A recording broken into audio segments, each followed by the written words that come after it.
Hello friends, welcome to our YouTube channel new sunshine, जहां हम सीखते हैं कुछ बेहतर। फ्रेंड्स, हमने क्लास थर्ड की ईवीएस को स्टार्ट किया है। हमने ईवीएस सब्जेक्ट को बेसिकली स्टार्ट किया है, जिसमें हम क्लास थर्ड को पढ़ रहे हैं। और आई होप ये कल तक हमारा फिनिश हो जाएगा। तो उसके बाद आपके लिए एक पूरी क्लास थर्ड की बुक का पूरा रिव्यू दिया जाएगा कि इस बुक में हमारे सी टेट के लिए क्या क्या इम्पोर्टेंट है। क्योंकि हम एनसीईआरटी की बुक से पढ़ रहे हैं और ये केवल और केवल हमारे लिए सी टेट में ही काम आता है। तो हम देख लेंगे कि हमारे लिए क्या क्या इम्पोर्टेंट है। और पूरी बुक को ओवरव्यू लेने के बाद हम नेक्स्ट वीडियो में इसका पूरा जो नोट्स हैं प्रॉपर, वो आपको प्रॉपर नोट्स प्रोवाइड कराए जाएंगे, ताकि आपको एग्ज़ाम टाइम में आपको पढ़ने में इजी हो। ठीक है। तो ये रहा हमारा आज का। और अगर आपने अभी तक अगर चैनल को सब्सक्राइब नहीं किया है तो चैनल को सब्सक्राइब करके बेल आइकन को ज़रूर प्रेस कर लीजिएगा। और वीडियो को ज़्यादा से ज़्यादा लाइक एंड शेयर करना मत भूलिएगा। स्टार्ट करते हैं हम हमारा आज का वीडियो।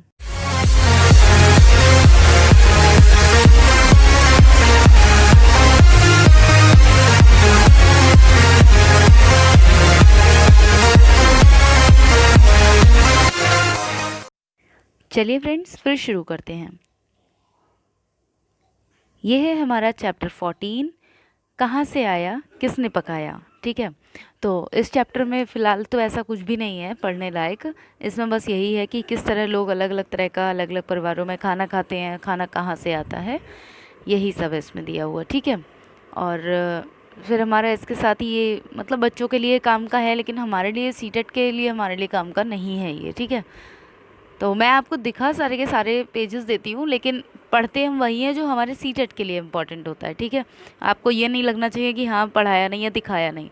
तो आप खुद भी देख सकते हैं। और इसके अलावा मैंने आपको बता ही दिया है कि आप अगर आप खुद से भी पढ़ना चाहते हैं तो ई पाठशाला एप्लीकेशन से पढ़ सकते हैं। तो बस इस चैप्टर में इतना ही है।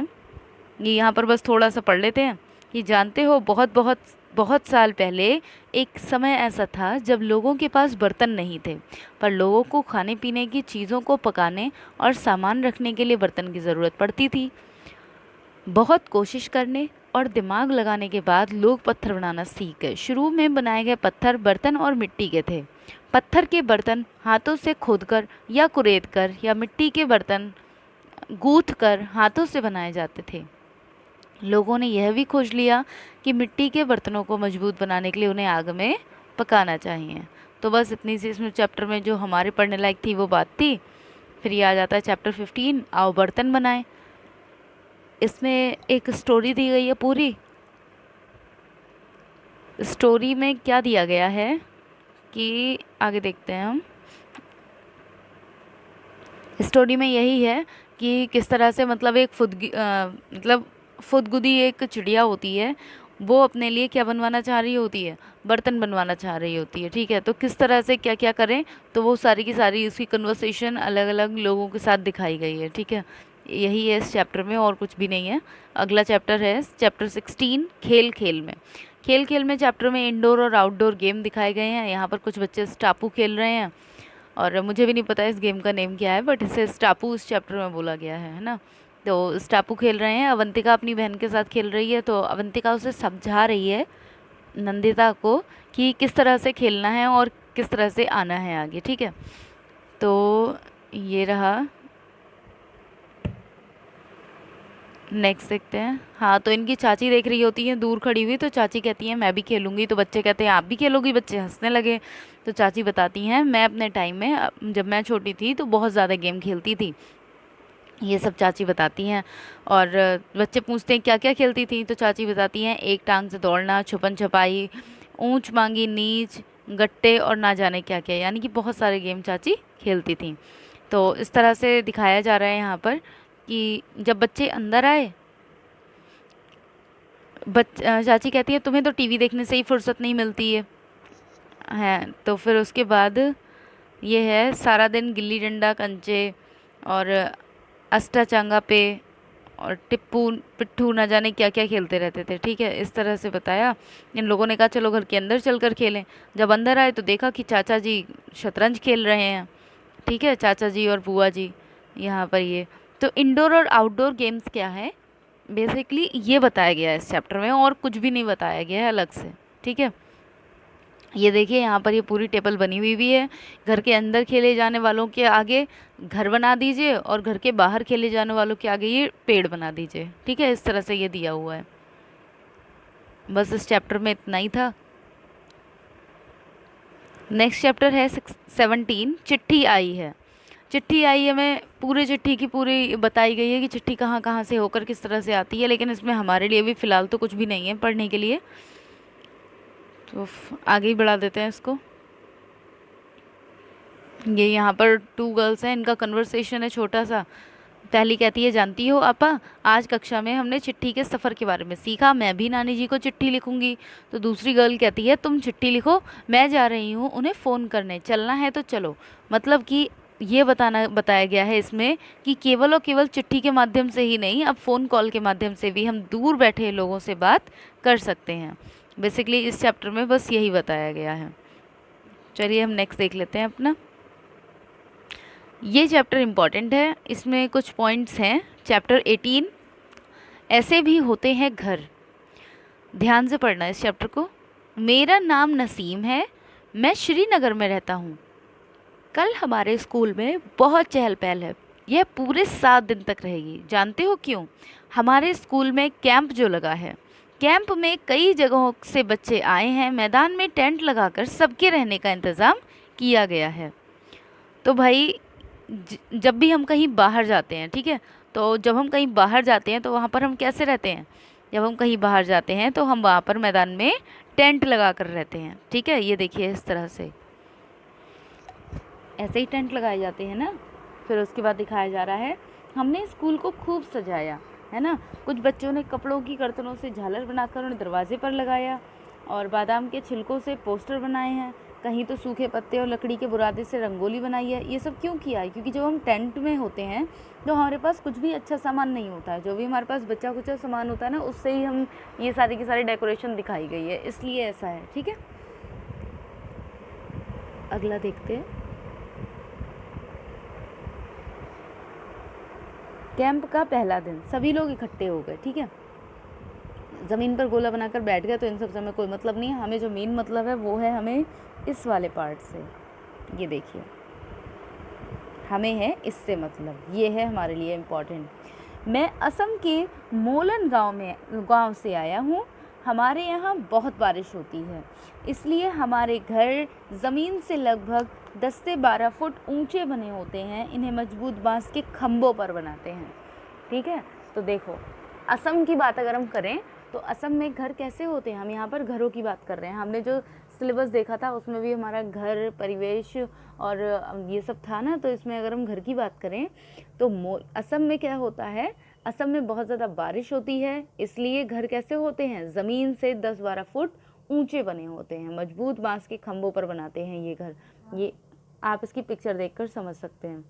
ठीक है, तो इस चैप्टर में इसमें सिर्फ इतना ही है हमें याद रखने वाला।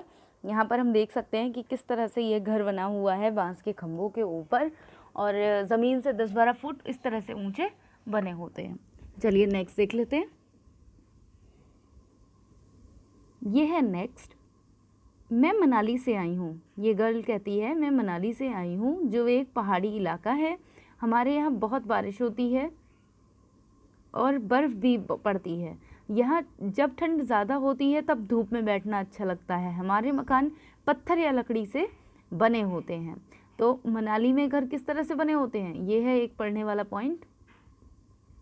मनाली में घर कैसे बने होते हैं, मनाली एक पहाड़ी इलाका है, तो वहाँ पर घर कैसे बने होते हैं, पत्थर और लकड़ी से बने होते हैं। ठीक है, और ठंड ज़्यादा होती है और बर्फ़ भी पड़ती है। बस इतना ही है इसमें पढ़ने के लिए। ठीक है, नेक्स्ट देख लेते हैं। ये देखिए, मिताली और अनुज ने बताया वो दिल्ली से आए हैं। और दिल्ली में क्या होता है हम सभी जानते हैं, बड़ी बड़ी ऊंची ऊंची बिल्डिंग्स होती हैं, यही होता है ना दिल्ली में।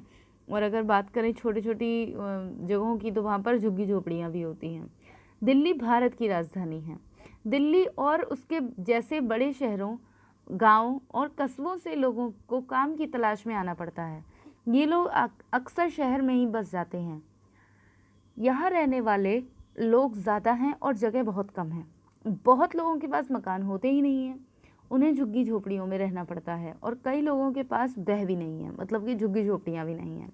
लोग जहाँ जगह मिले वहीं सो जाते हैं, सड़क पर, फुटपाथ पर, स्टेशन पर। वाकई शहरों में घर की बड़ी समस्या है। ये रहा। अब नेक्स्ट हमारा आता है, मैं राजस्थान के एक गांव से आया हूँ। राजस्थान के गांव से आया हूँ, हमारे यहाँ बारिश बहुत कम होती है, खूब गर्मी पड़ती है, हम लोग मिट्टी के घरों में रहते हैं। घरों की दीवारें बहुत मोटी होती हैं, इन दीवारों को मिट्टी से लीप पोत कर सुंदर बनाया जाता है। छतें कटीली झाड़ियों की बनी होती हैं। तो ये रही बात राजस्थान की, ठीक है। और इसके अलावा ये हमें देख लेना चाहिए कि क्या क्या मतलब रहता है, ठीक है। तो ये है, सबने इलायची और बादाम डला हुआ कहवा पिया। कहवा मतलब चाय पिया, ठीक है। और बहुत मज़ा आया, हम सभी शाम को डल झील घूमने गए। कहाँ की बात हो रही थी? ये श्रीनगर की बात हो रही थी। ये चैप्टर कहाँ से रिलेटेड था? तो ये चैप्टर रिलेटेड था श्रीनगर से, ये देख लीजिए, श्रीनगर से है ना। तो श्रीनगर में कौन सी झील है? अब ये बात पता लगाने के लिए भी ये ज़रूरी है ना, इस तरह से भी क्वेश्चन बन सकता है। तो श्रीनगर में कौन सी झील है? श्रीनगर में है डल झील।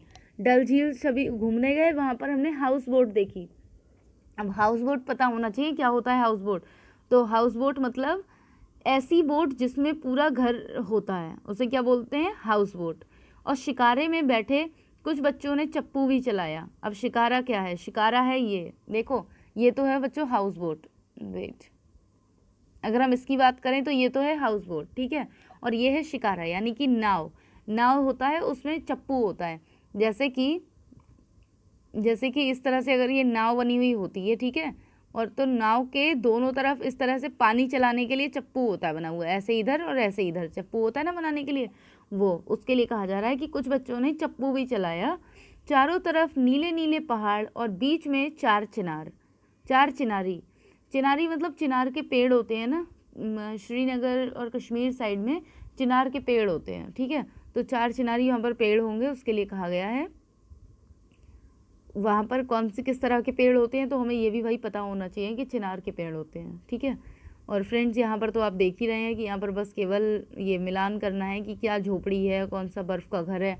अगर हम देखें तो बर्फ़ के घर को कहते हैं इग्लू, और ये है बर्फ़ का घर इग्लू, ठीक है। और तंबू की अगर हम बात करें तो ये है, यहाँ लिखा है हाउस बोट ये है, ठीक है।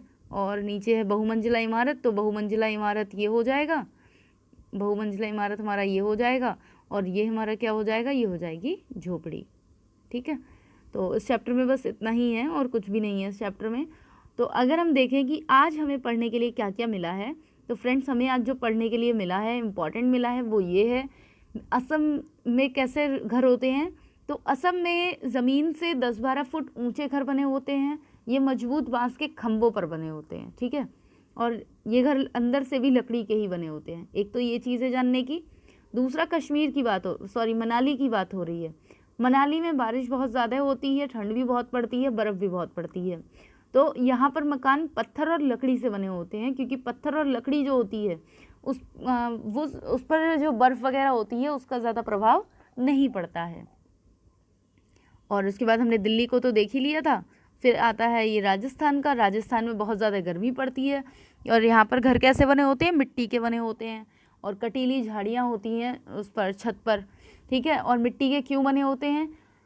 क्योंकि ये जो होते हैं मतलब इनमें गर्मी ज़्यादा नहीं होती है, गर्मी ज़्यादा नहीं लगती है मिट्टी की दीवारों में, मोटी मोटी मिट्टी की दीवारें बनाई जाती हैं, ठीक है। तो ये रहा ये चैप्टर, और इसके अलावा हमने ये थोड़ा सा पढ़ा था, बस इतना ही है इस चैप्टर में। और अगर वीडियो पसंद आई हो तो वीडियो को लाइक एंड शेयर करना ना भूलें। साथ ही चैनल को सब्सक्राइब करके बेल आइकन को ज़रूर प्रेस कर लीजिएगा, ताकि आने वाली वीडियोज़ की नोटिफिकेशन आपको मिल सके। चलिए फ्रेंड्स, आज की वीडियो में सिर्फ इतना ही। कल फिर मिलते हैं अपनी नई वीडियो के साथ। Thank you for watching my video.